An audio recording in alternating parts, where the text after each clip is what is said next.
All right, we're at the bottom of Haleakala. It's sea level to 10,000 feet. I gotta try to take my KOM back from Phil Gaimon after he came and stole it from me. I last did this climb in 2021. Phil beat my time by about 28 seconds. So we're just looking to go even a little bit faster than Phil will be fine with me. I got my dad here. He's gonna be driving the support car up. And they're gonna pay the toll booth. 3 seconds up.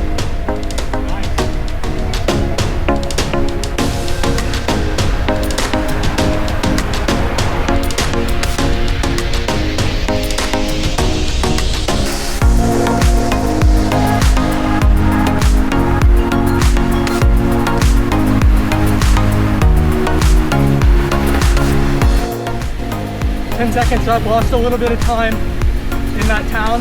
Yeah, I saw you. But it's okay. It's hot. If you can, add your water, like normal water, to the next bottle a little bit.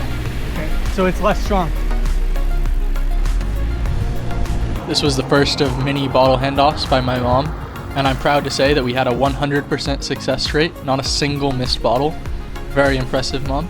She has a little bit of experience at this after some years of me cycling. When I did this climb in 2021, I started very conservatively because I knew that I could beat Mike Woods, and I just wanted to make it feel as easy as possible and make sure I wasn't going to blow up at the top. 25 seconds up.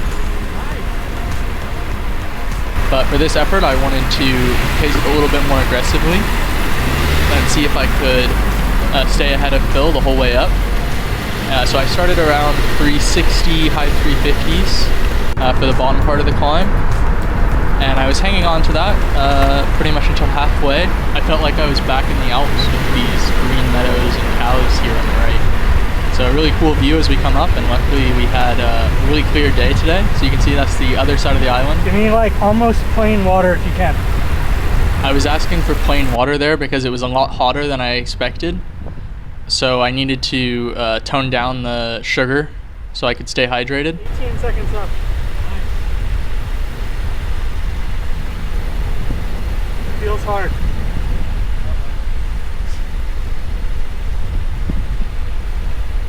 Two and a half minutes up on my time now. Phil paced it a little bit more aggressively than I did in 2021. So I was a little bit ahead of him here, but way ahead of my previous PR. I was starting to feel pretty bad at this point though. We're at 1,700 meters. 14 seconds up. Oh, good. Feels really hard. Yeah. How much farther to the end? 1 hour. I was starting to lose time to Phil now and feeling quite bad. You could hear in my voice that was a pretty resigned 1 hour. I was staring at the face of another hour of absolute suffering because I was already pretty cooked at this point. I know it's pretty bad if I start complaining about how hard it feels mid-effort. But at this point, I thought I might not be finishing the effort at all. This is how bad I felt.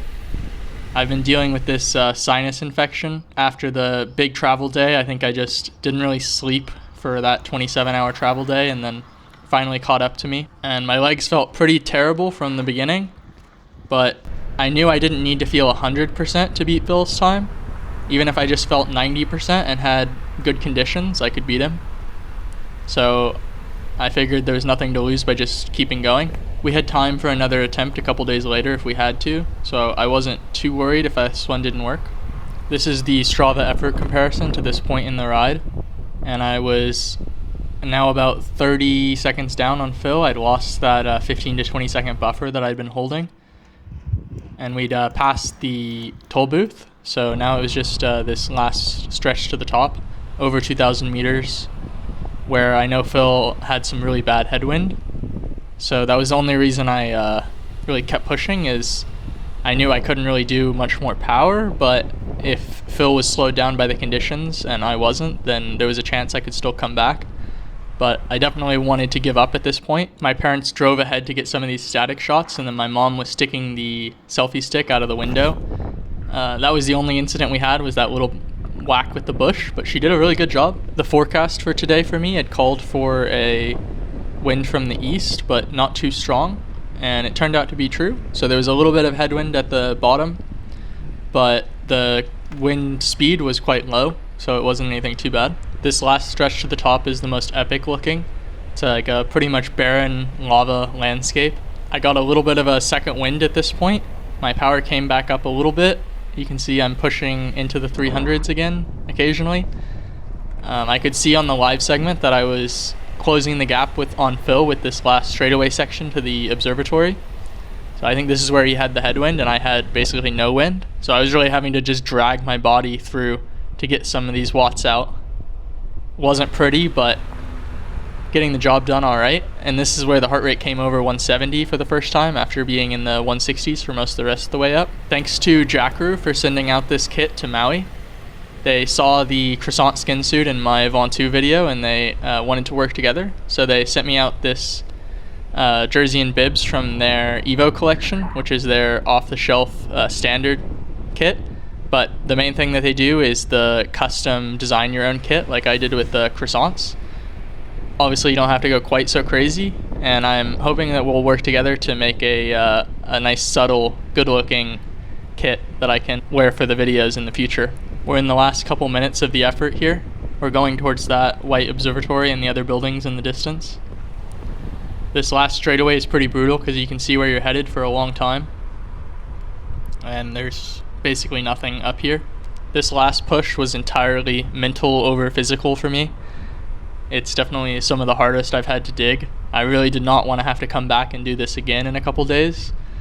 And I knew if I could just push a little bit more, I could get ahead of Phil and get the KOM and not have to come back. So that's what I was doing here. And it was only with 4 minutes left that I actually finally got back level with Phil and started to inch ahead by a few seconds. Almost crashed into the side of the road there. It's definitely a little bit dicey. I was a little bit afraid that Phil was gonna pull out some sprint and my tiny little buffer that I had wasn't gonna be enough. So at this point I was going from my final death march to the top, trying to get every last bit out. I ended with an average of 339 watts. It's a different power meter than I had in 2021, so it's a bit hard to compare, but I think that's a record heart rate for that duration. The segment ends at kind of a nondescript point in the road. I don't know why, it's an old segment. But as soon as I hit that line, I completely stopped pedaling, and my dad almost ran into me because I slowed down so quickly. They thought something was wrong, but that's just where the end of the climb is. I got it. Oh, we were afraid to stop because you gave up. Thanks to Phil for giving me a reason to come back and do this one again. It was pretty fun, and I hope someone can take it down by another 20 seconds. I think this might be the worst that I've ever felt after an effort. I couldn't even talk. I could barely stand up straight. Got it. Pretty rough.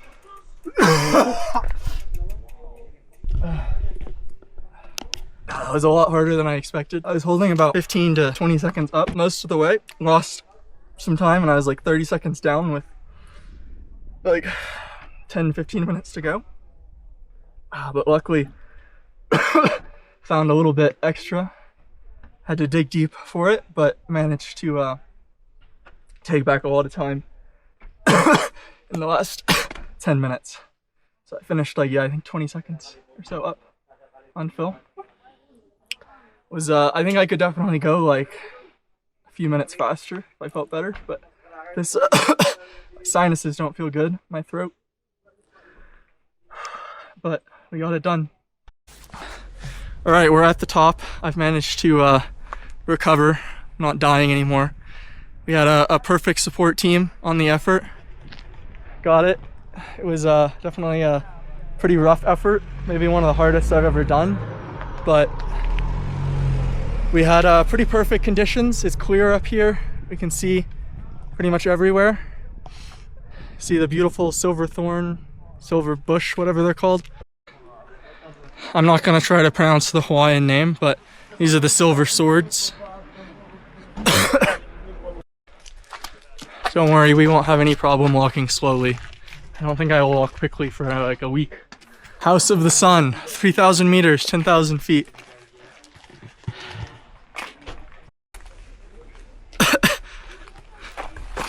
This is the big island over here, Mauna Kea, Mauna Loa. I tried to go for Phil's Mauna Kea time, but it's really difficult logistically to manage that one. I agree with Phil. I wouldn't recommend trying to do it. It's just not worth the hassle with the park rangers and the gravel road and the the restrictions on vehicles and stuff. Oh, there's somebody riding down. Until another 4 years and someone takes this thing again. Mahalo from Maui. That's enough Haleakala for me for at least this year. Bye.